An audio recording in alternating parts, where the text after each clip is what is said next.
बहू के दोस्त। आ रही हूँ, बस 2 मिनट। पता नहीं कौन है, बेल बजाता ही जा रहा है। अंकिता जाकर दरवाजा खोलती है और देखती है कि दरवाजे पर उसकी फ्रेंड रमा खड़ी है। रमा को देखकर अंकिता कहती है, यार तू आज ही मैंने सपने में तुझे देखा था और तू आ गई। गेट पर ही सारी बात कर लेगी या घर पर भी बुलाएगी? पकोड़े खाए बिना मैं नहीं जाने वाली। चल चल तू अंदर चल, तुझे सब खिलाती हूँ। अंकिता और रमा बातें करने लगते हैं। अंकिता रमा से कहती है, तू बाकी सबको फोन करके बुला ले, मैं रसोई में जाकर तब तक पकोड़े छानती हूँ। ठीक है, और साथ में मस्त सी चाय। चल मैं भी तेरे काम में मदद करवा देती हूँ।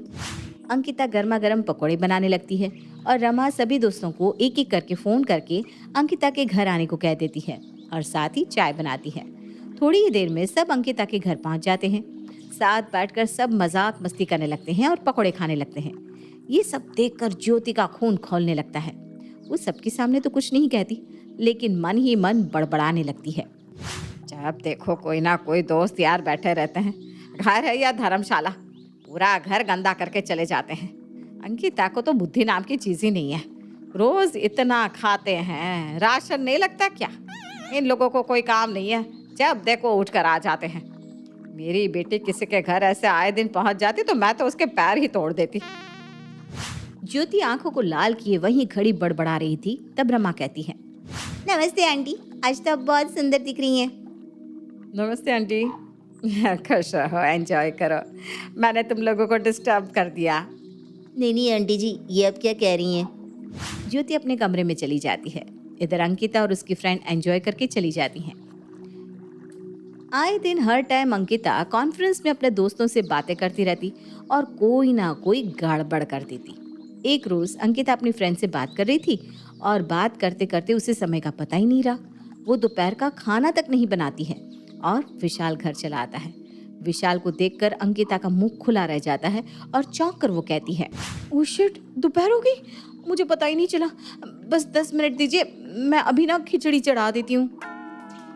अरे शांति शांति, कोई बात नहीं, आज हम बाहर से खाना मंगवा लेते हैं, कोई बहुत बड़ी बात नहीं है, इतना घबराओ मत। चल मैं ऑर्डर करता हूँ। विशाल दोपहर का खाना ऑर्डर करता है।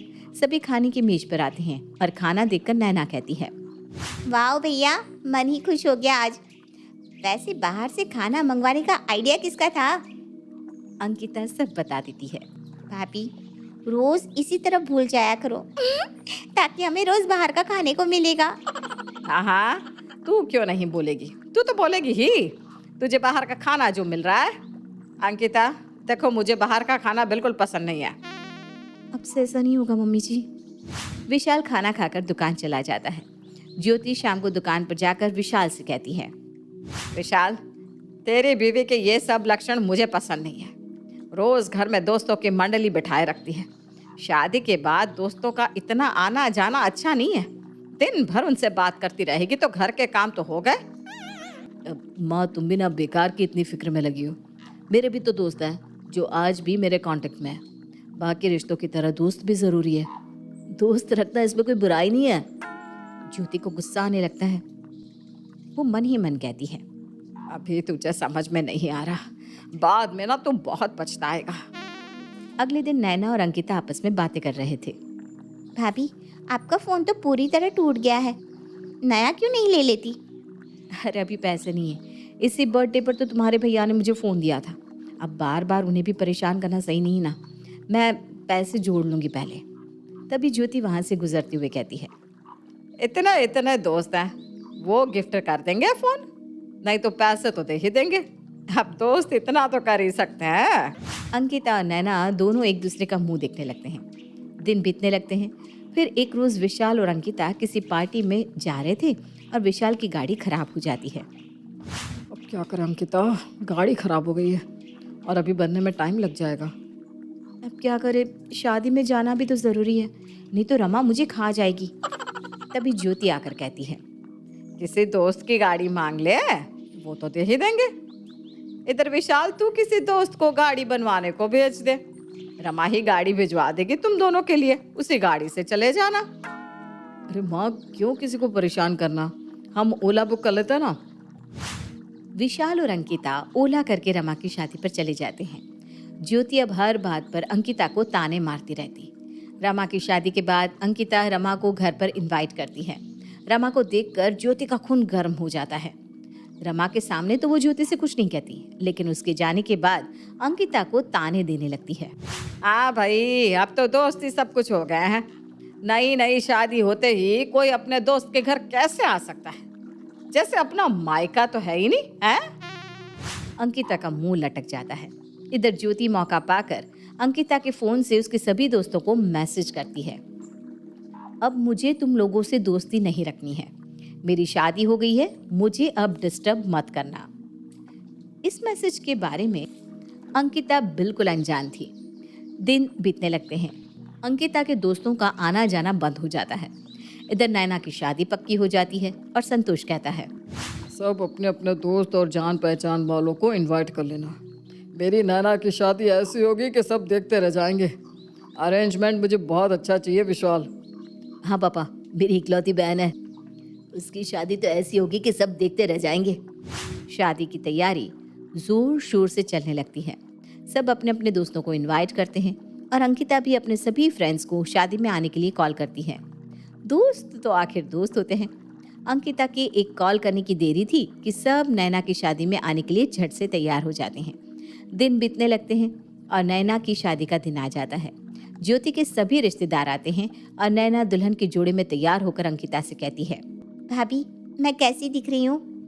अंकिता कुछ कहती उससे पहले ही अंकिता के सारे दोस्त आकर कहने लगते हैं, so beautiful, so elegant, just looking like a wow. कितनी हॉट लग रही है नैना, हाय नजर ना लग जाए।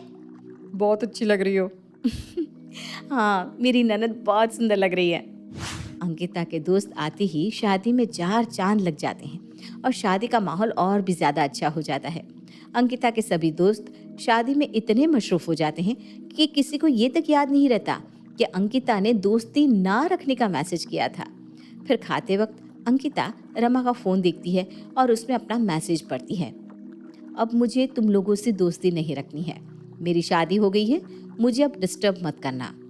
मैसेज पढ़कर अंकिता कहती है, ये मैसेज तो मैंने किया ही नहीं था। फिर मेरे फ़ोन से इन लोगों को किसने मैसेज किया? मम्मी जी ने तो नहीं किया। मम्मी जी को ही इन लोगों से आपत्ति रहती है। कहीं गुस्से में आकर मम्मी जी अगर इन लोगों से कुछ कह देगी तो क्या होगा? मुझे माहौल गर्म होने से रोकना होगा। अंकिता तुरंत ज्योति के पास जाकर कहती है, मम्मी जी, मुझे पता है कि आपको मेरे दोस्त पसंद नहीं है। मैं इन लोगों को अभी के अभी यहाँ से जाने के लिए कह देती हूँ, ये लोग चले जाएंगे। ज्योति अंकिता के सर पर हाथ रखकर कहती है, कोई बात नहीं बेटा, ये लोग कहीं नहीं जाएंगे। दोस्ती भी जिंदगी में सब रिश्तों की तरह ज़रूरी होती है। आज इतने रिश्तेदार आने पर भी शादी का माहौल इतना अच्छा नहीं हुआ जितना तुम्हारे दोस्तों के आने पर हो गया। दोस्त खाने में तड़के की तरह होते हैं मम्मी, तड़का लगते ही खाने का अलग ही मज़ा आता है। ऐसे ही दोस्तों से ज़िंदगी का अलग ही मज़ा होता है। सही कहा विशाल, अब मैं भी अपने दोस्तों को अपनी ज़िंदगी में वापस ले आऊँगी। थैंक यू मम्मी जी, आज मैं बहुत खुश हूँ। मेरा परिवार और मेरे दोस्त सब साथ में हैं। ज्योति अंकिता के दोस्तों के साथ डीजे पर डांस करने लगती है और शादी का पूरा लुत्फ उठाती है।